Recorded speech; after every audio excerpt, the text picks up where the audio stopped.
আজকের ভিডিওটা শুরু করেছি সন্ধেবেলা থেকে।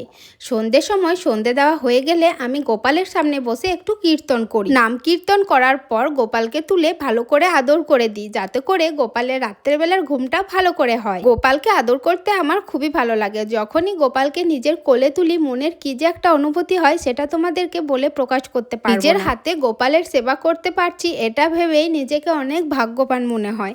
তো যাই হোক, তারপর তো আদর করে দোল খাইয়ে গোপালকে ঘুম পাড়িয়ে দিলাম।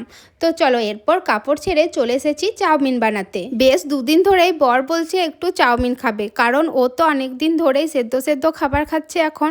তো ওর না রুচিটা একটু পাল্টাতে হবে, তাই জন্য বলেছিল আজকে একটু চাউমিন বানাতে। তো আমিও ভাবলাম যে না, অনেক দিন ধরেই যখন বেচারা বলছে তাহলে আজকে চাউমিনটা বানিয়ে। চাউমিনটা একটু হালকা পাতলাভাবে বানাবো, খুব তেল মশলা দেওয়া যাবে না, কারণ ওর এখন তেল মশলা খাওয়া একদমই চলবে না। আর বাড়িতেও সেরকম কোনো সবজি ছিল না, ওই জন্য শুধুমাত্র পেঁয়াজটাই কেটে রেখেছিলাম।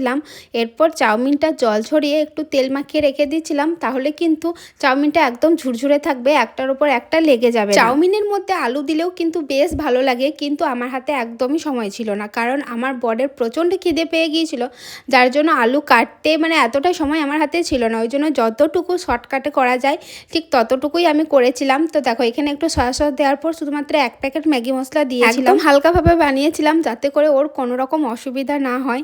তারপর তো আমরাও একটু একটু করে টেস্ট করেছিলাম। তো আজকের মতো ভিডিওটা এই পর্যন্তই। কেমন লাগলো জানিও।